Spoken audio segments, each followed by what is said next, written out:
कि आज कर्नाटक में धुआंधार चुनाव प्रचार। खुद पीएम मोदी इस वक्त कर्नाटक में मौजूद हैं और क्या कुछ कह रहे हैं, सुनिए। मंच पर विराजमान कर्नाटका के लोकप्रिय मुख्यमंत्री श्रीमान बोम्मई जी, हमारे सांसदगण, भारतीय जनता पार्टी के सभी वरिष्ठ नेतागण, इस चुनाव में आप सबने जिनको विधायक बनाने का निर्णय कर लिया है, ऐसे सभी मेरे उम्मीदवार और विशाल संख्या में पधारे हुए मेरे प्यारे भाइयों बहनों, साथियों, ये मेरा सौभाग्य है कि इस विधानसभा चुनाव में मेरी इस यात्रा की शुरुआत बीदर से हो रही है।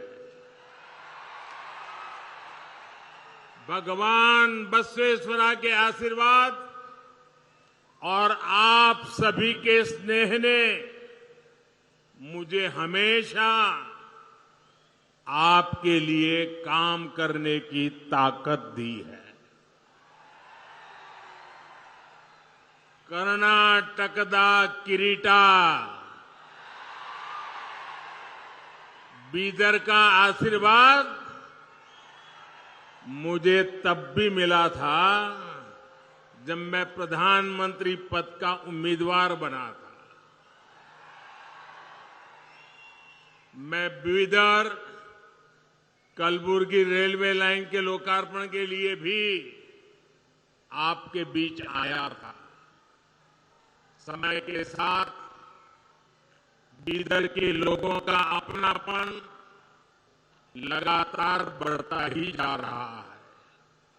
आज इतनी बड़ी संख्या में यहां आकर आपने पूरे देश को संदेश दे दिया है,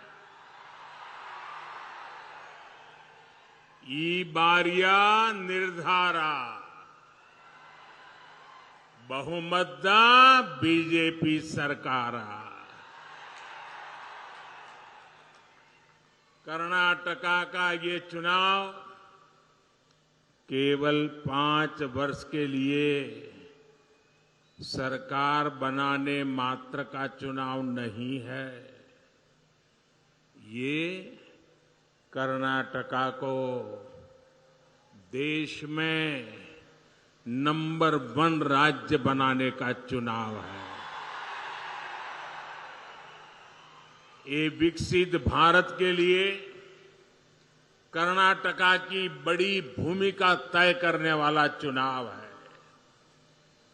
और भारत विकसित तभी होगा जब कर्नाटका का कोना कोना विकसित होगा।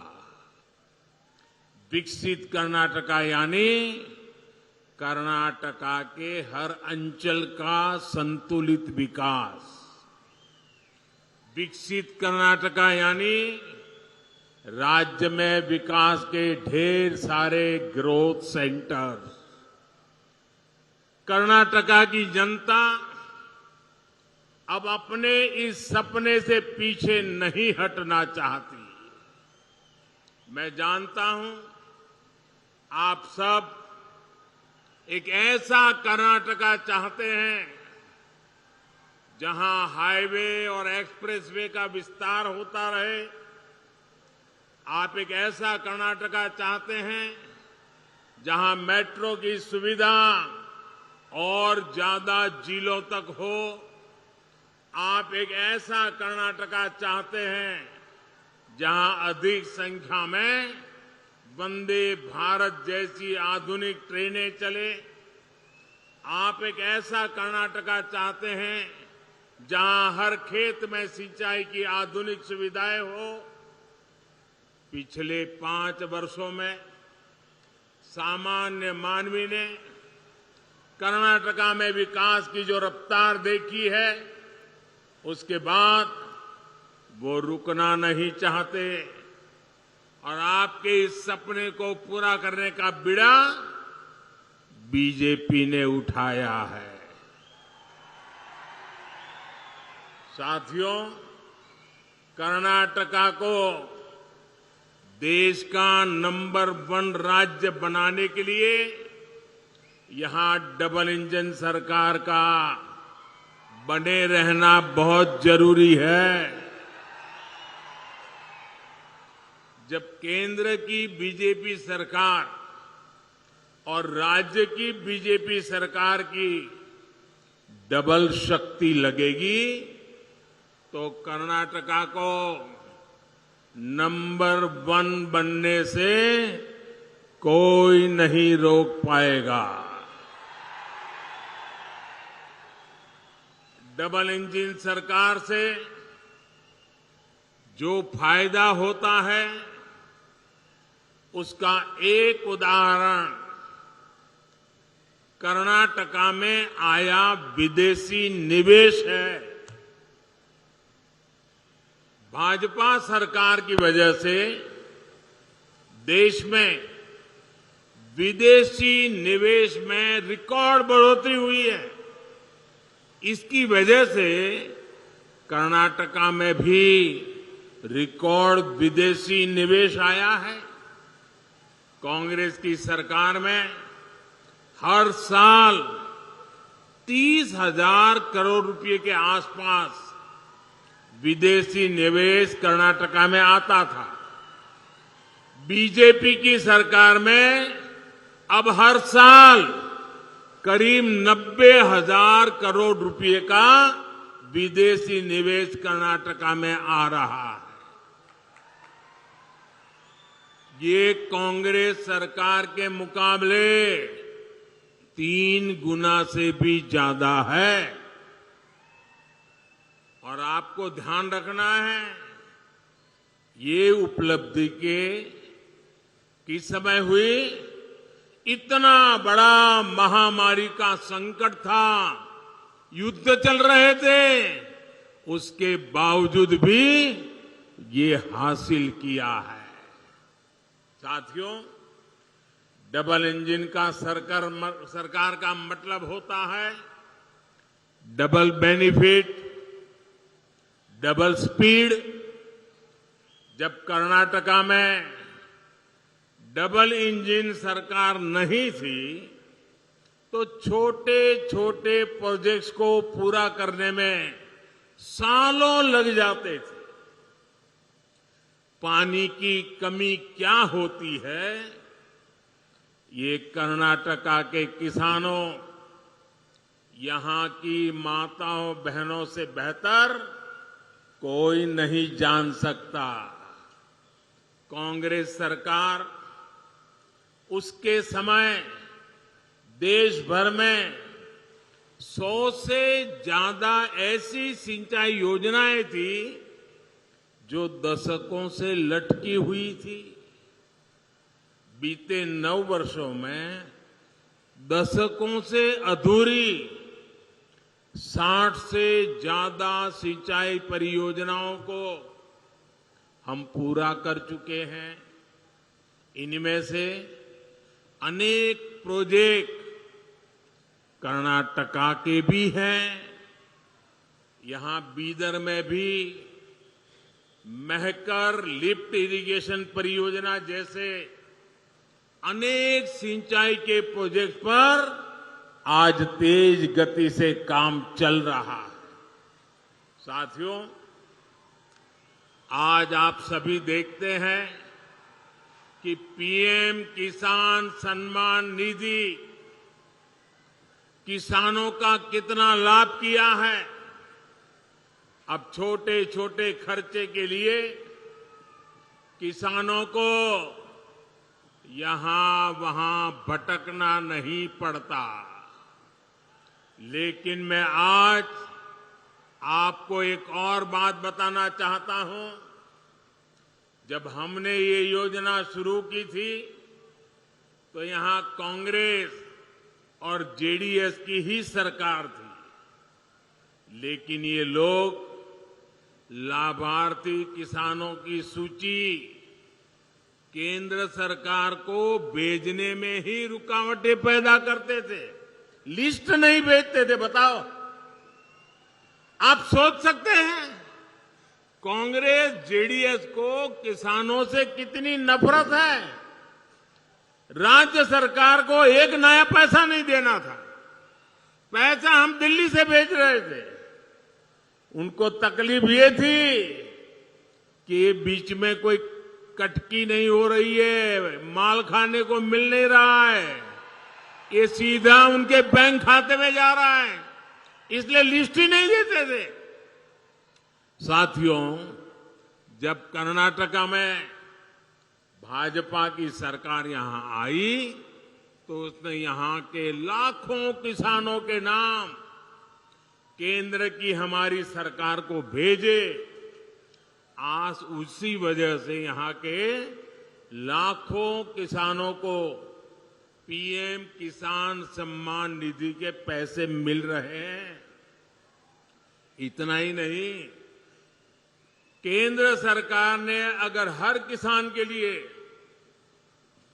6,000 रुपया भेजे तो यहां की भाजपा सरकार ने उसमें 4,000 रुपया और जोड़ दिए, यानी किसानों को और ज्यादा मदद। मुझे खुशी है कि पीएम किसान सम्मान निधि का लाभ कर्नाटका के लगभग 60 लाख किसानों को मिला है। उन्हें केंद्र और राज्य सरकार से मिलाकर 18,000 करोड़ रुपए मिले हैं, जिसमें से लगभग 400 करोड़ रुपए तो यहां बीदर के किसानों को दिए गए हैं। आप जरा याद कीजिए कि कैसे कांग्रेस की सरकार भोले भाले किसानों को हर चुनाव के पहले कर्ज माफी के नाम पर धोखा देती थी। चुनाव से ठीक पहले वो किसानों के कर्ज माफी का ड्रामा करने लग जाते थे और कर्ज माफी धरती पर कभी उतरती नहीं थी। ये इन्होंने छत्तीसगढ़ में वादा किया, राजस्थान में वादा किया, अभी तक किसानों के खाते में कुछ गया नहीं है। और जो जाता था वो भी उनकी पार्टी से जुड़े हुए कुछ ही किसानों को जाता था। ऐसे किसान जिनका बैंक में खाता हो, जिन्होंने बैंक से लोन लिया हो, उन्हीं के नसीब में ये कुछ दाना पानी डाल देते थे।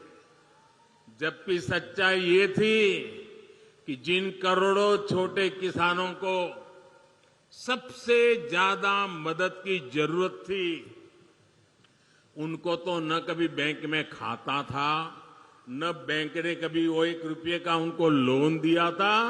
वो तो बेचारे बाहर से, बाजार में से, साहूकार के पास से महंगे ब्याज से कर्ज उठाते थे और कर्ज माफी का फायदा उनको तो कभी नसीब ही नहीं होता था। कांग्रेस का असली यही चेहरा है। साथियों, इस क्षेत्र में गन्ना भी बहुत होता है। कांग्रेस ने गन्ना किसानों को भी अपने हाल पर छोड़ दिया था। हम गन्ना किसानों की समस्याओं को भी प्राथमिकता पर दूर कर रहे हैं। गन्ना किसानों की मदद के लिए ही हमने पेट्रोल में इथेनॉल की ब्लेंडिंग बढ़ाने का फैसला किया। आज देश पेट्रोल में 20% इथेनॉल ब्लेंडिंग की तरफ तेजी से आगे बढ़ रहा है। कांग्रेस सरकार के समय देश में सिर्फ 40 करोड़ लीटर इथेनॉल का उत्पादन होता था। अब हमारी सरकार में इथेनॉल का उत्पादन बढ़कर 400 करोड़ लीटर से भी ज्यादा का हो गया है। इथेनॉल का उत्पादन बढ़ने से, पेट्रोल में उसकी ब्लेंडिंग बढ़ने से सबसे ज्यादा लाभ गन्ना किसानों को भी हुआ है। इस बजट में हमारी सरकार ने गन्ना किसानों के हित में एक और बड़ा फैसला लिया है। हमने गन्ना कोऑपरेटिव्स को यूपीए सरकार ने जो चूना लगाया था 10,000 करोड़ का चूना, हमने इस बजट के अंदर उस 10,000 का जो उन पर चूना लगाया था वो भी माफ कर दिया। हमने उसकी राहत भी दे दी। इसका भी लाभ देश के गन्ना किसानों को मिलेगा। हमारी सरकार ने मिलेट्स, श्री अन्न को अंतर्राष्ट्रीय बाजार तक पहुंचाने का भी अभियान चलाया है। हमारे यहां तो ज्वार की रोटी आप लोगों को बहुत पसंद है, घर घर में खाई जाती है। ये ज्वार और उसकी रोटी जब दुनिया के कोने कोने में पहुंचेगी तो उसका भी लाभ यहां के किसानों को होगा। साथियों, गरीब की तकलीफ कांग्रेस को कभी समझ नहीं आई। उन्होंने गरीबी देखी नहीं है। और कांग्रेस वो दल है जो विकास में भी राजनीति करती है, रोड़े अटकाती है, नकारात्मकता में भरी पड़ी है। इसका एक उदाहरण गरीबों को पक्के घर देने की योजना भी है। ये योजना तो 2019 से भी पहले से चल रही थी, लेकिन जब तक कर्नाटका में कांग्रेस की सरकार रही उसने गरीबों के घर बनाने की स्पीड धीमी कर दी। गरीबों के साथ कांग्रेस इस अत्याचार को बीजेपी सरकार ने ही रोका। डबल इंजन की सरकार बनने के बाद हमने यहां घर बनाने की स्पीड को और तेज किया। देखते ही देखते 9 लाख के आसपास पक्के घर मिलना गरीबों को तय हुआ। इस योजना के तहत करीब 30,000 घर यही बीदर में ही बन रहे हैं। 30,000 घर आप कल्पना कर सकते हैं। और इनमें से हर घर कई लाख रुपए का, और वो भी हम घर महिलाओं के नाम पर करते हैं। यानी भाजपा की डबल इंजन सरकार ने यहां बीदर में ही 30,000 बहनों को, जिनके घर की कीमत लाखों में है, 30,000 बहनों को लखपति दीदी बना दिया है। साथियों, हमारे देश में गांवों के घरों में नल से पानी ना आने की वजह से भी माताओं, बहनों, बेटियों ने दशकों तक बहुत कष्ट उठाया है। भाजपा की सरकार ने उन्हें इस तकलीफ से मुक्ति दिलाने के लिए ही हर घर जल योजना शुरू की। आज देश भर में 9 करोड़ नए परिवारों को पाइप कनेक्शन से जोड़ा जा चुका है। यहां कर्नाटका के भी 40 लाख से ज्यादा परिवारों को अब नल से जल मिलने लगा है। साथियों, शौचालय के अभाव में, गैस कनेक्शन के अभाव में, अच्छे इलाज के अभाव में सबसे अधिक परेशानी हमारी माताएं बहनों को ही होती है। गरीब परिवारों की बहनों की सूद ले कांग्रेस ने इतने दशकों तक कभी नहीं ली। लेकिन आपका ये बेटा दिल्ली में बैठा है। करोड़ों माताओं बहनों के बैंक अकाउंट बीजेपी ने खुलवाए। उसमें सरकारी मदद डायरेक्ट पहुंचे ये व्यवस्था बीजेपी ने की। बहनों को बिना गारंटी मुद्रा लोन मिले ये व्यवस्था बीजेपी सरकार ने की। गरीब मां को अपने परिवार के लिए राशन की चिंता न करनी पड़े, इसके लिए मुफ्त राशन का प्रबंध बीजेपी सरकार ने किया। दूसरे शहरों में भी फ्री रेशन मिल सके, इसके लिए one nation one ration card भी बीजेपी सरकार ने दिया। हमारे बंजारा साथी, उनकी भी सूद कांग्रेस ने कभी नहीं ली। ये बीजेपी सरकार है जिसने उन्हें प्रॉपर्टी का अधिकार दिया, उन्हें विकास के अवसरों से जोड़ा। यही सबका साथ, सबका विकास, सबका विश्वास और सबका प्रयास का सुशान है। और साथियों, बीजेपी के इन सेवा कार्यों के बीच कांग्रेस ने क्या किया? कांग्रेस ने सिर्फ समाज को बांटा, जाति, मत, पंथ के नाम पर बंटवारा किया। कांग्रेस ने शासन के नाम पर सिर्फ तुष्टीकरण को बढ़ावा दिया। कांग्रेस की बेरुखी का सबसे बड़ा प्रमाण हमारी बीदरी आर्ट है। कुछ दिन पहले बीदरी आर्ट की दशकों तक सेवा करने वाले साथी शाह रशीद अहमद कादरी को पद्म पुरस्कार मिला।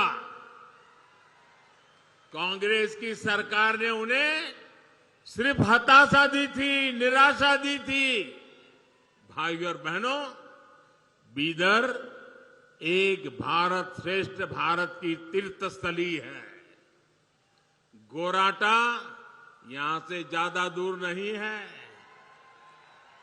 गोराटा में किसानों के बलिदान को कांग्रेस ने भुला दिया था, सिर्फ इस डर से कि कहीं कांग्रेस का वोट बैंक नाराज ना हो जाए।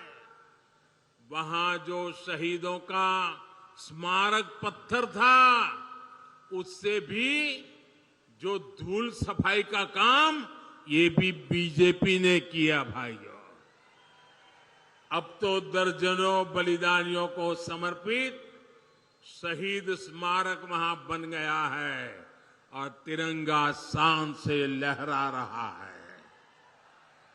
साथियों, अस्थिर सरकार, जोड़ तोड़ से बनी सरकार के दुष्परिणाम कर्नाटका ने बहुत भुगते हैं। एक अस्थिर सरकार का फोकस लोगों की सेवा पर नहीं होता है।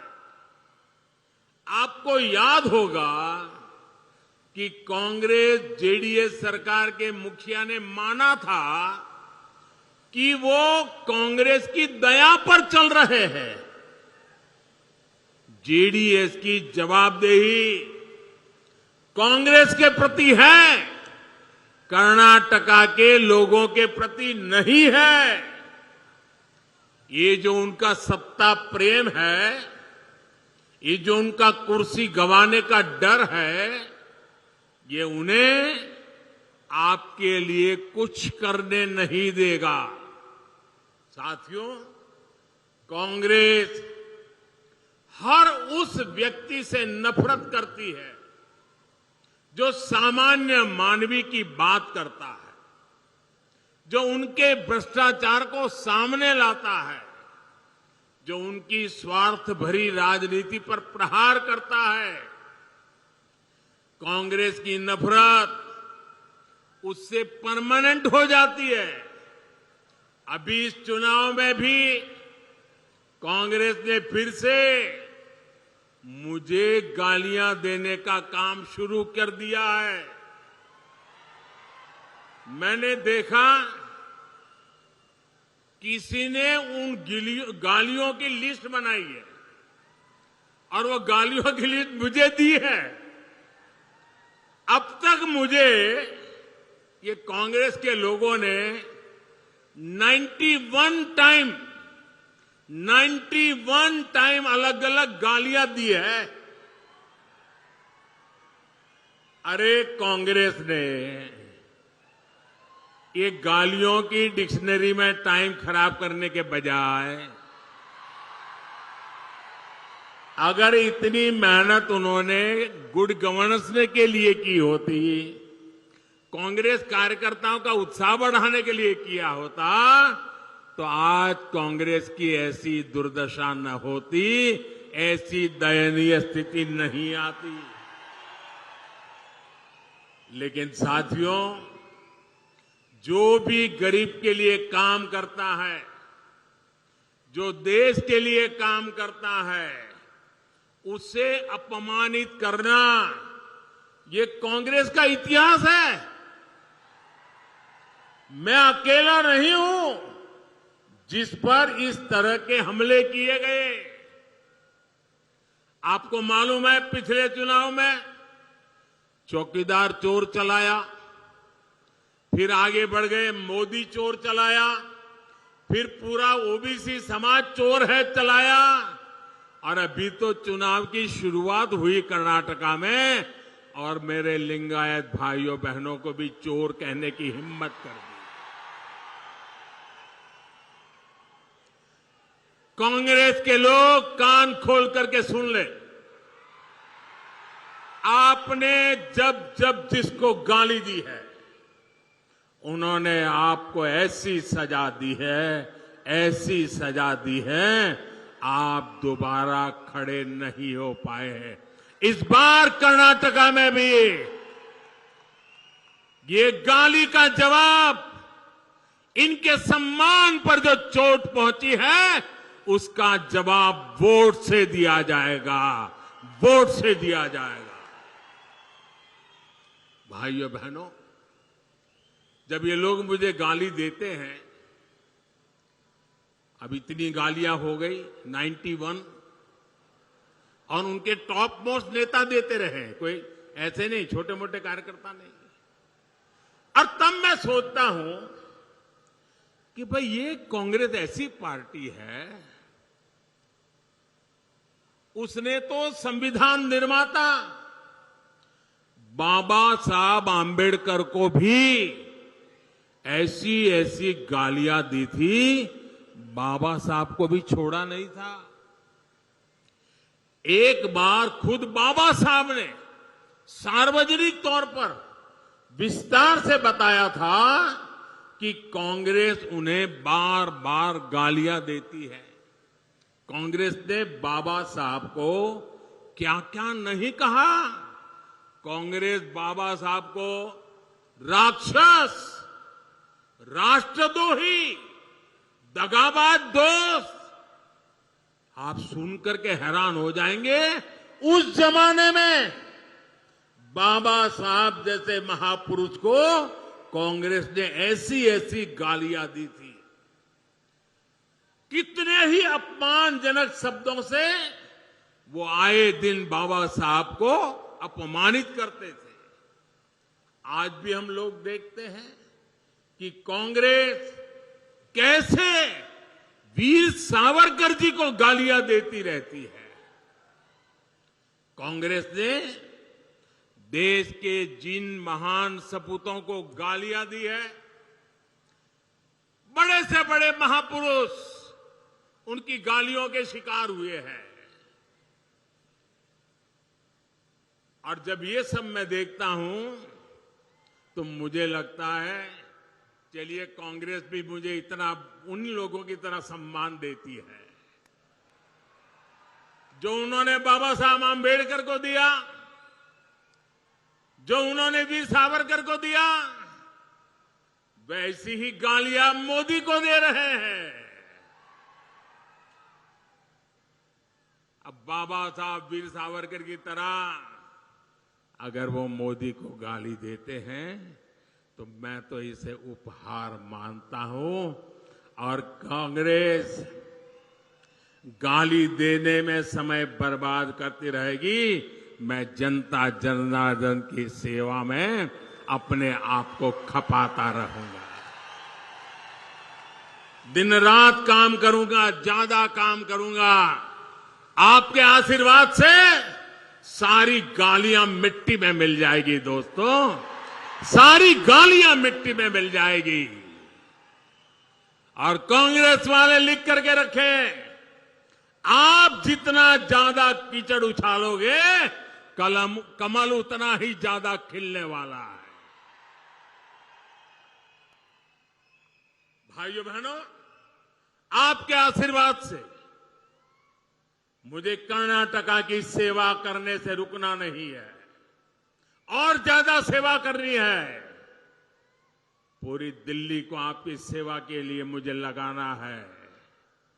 इस बार फिर एक बार कर्नाटका को तेज विकास के लिए पूर्ण बहुमत की, ये मेरे शब्द याद रखिए, पूर्ण बहुमत की स्थायी और मजबूत बीजेपी सरकार चाहिए। और इसलिए एक ही बात मैं बार बार कहता हूं, ई बारिया निर्धारा, ई बारिया निर्धारा बहुमतदा बीजेपी सरकारा। कर्नाटका डबल इंजन सरकार चाहिए ताकि केंद्र और राज्य सरकार के बीच तालमेल रहे, हर जगह रुकावटें न आए। कर्नाटका को डबल इंजन सरकार चाहिए ताकि इंफ्रास्ट्रक्चर के प्रोजेक्ट में तेजी से पूरे हो। कर्नाटका को डबल इंजन सरकार चाहिए ताकि विदेशी निवेशकों का भरोसा मजबूत हो। कर्नाटका को डबल इंजन सरकार चाहिए ताकि कर्नाटका कांग्रेस का एटीएम नहीं बल्कि देश का ग्रोथ इंजन बना रहे। कर्नाटका को डबल इंजन सरकार चाहिए ताकि केंद्र की गरीब कल्याण की योजनाएं बंद ना हो। भाइयों और बहनों, मुझे पूरा विश्वास है कि 10 मई को भारी संख्या में आप पोलिंग बूथ तक पहुंचेंगे और कमल के फूल पर बटन दबाएंगे। इस बार का वोट विकास के अमृत काल के लिए, इस बार का वोट कर्नाटका को देश का नंबर 1 राज्य बनाने के लिए। आप सभी का बहुत आशीर्वाद हम सबको मिलता रहे।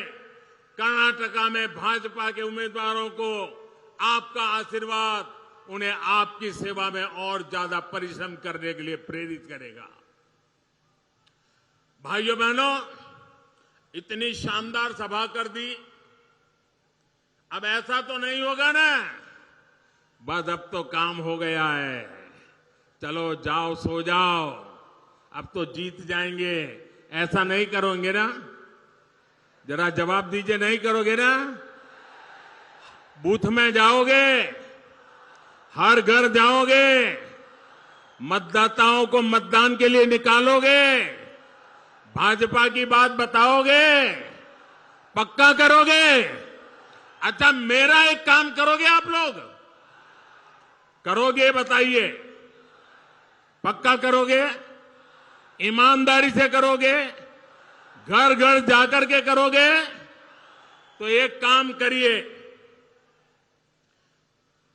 10 मई के पहले सभी मतदाताओं के घर जाइए और जाकर के उनको कहिएगा कि आपके सेवक मोदी जी हमारे बीदर जिले में आए थे और आपके सेवक मोदी जी ने आपको नमस्कार कहा है। ये मेरे नमस्कार उनको पहुंचाओगे? हर माता बहनों को पहुंचाओगे? मेरे नमस्कार अगर पहुंचाओगे ना तो मुझे उनके आशीर्वाद मिल जाएंगे और उनके आशीर्वाद से मेरी ऊर्जा इतनी बढ़ जाती है कि मैं दिन रात और ज्यादा काम कर सकता हूं। और इसलिए मेरे लिए आपको ये काम करना है, हर घर जाकर के कहना है कि आपका सेवक मोदी आया था, मोदी ने आपको नमस्कार कहा है। बहुत बहुत धन्यवाद।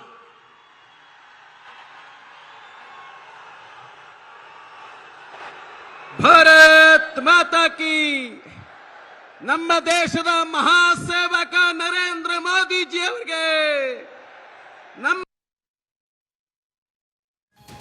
कांग्रेस सबको ऐसे ही देती है गालियां। मल्लिकार्जुन खड़गे को लेकर पीएम मोदी ने भी अब हमला बोला। मैं पहला नहीं हूं जिसे कांग्रेस ने दी है गाली। बाबा साहब को भी कांग्रेस ने नहीं छोड़ा। कांग्रेस ने बाबा साहब को क्या कुछ नहीं कहा।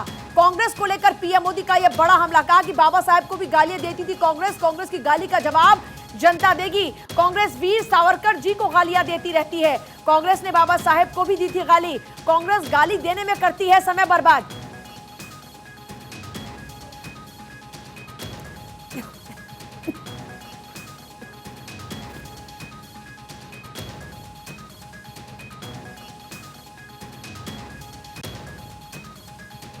कांग्रेस पर पीएम मोदी ने हमला बोला। कर्नाटक में धुआंधार चुनाव प्रचार में आज जुटे हैं पीएम मोदी। बना रहे हैं बीजेपी के लिए माहौल।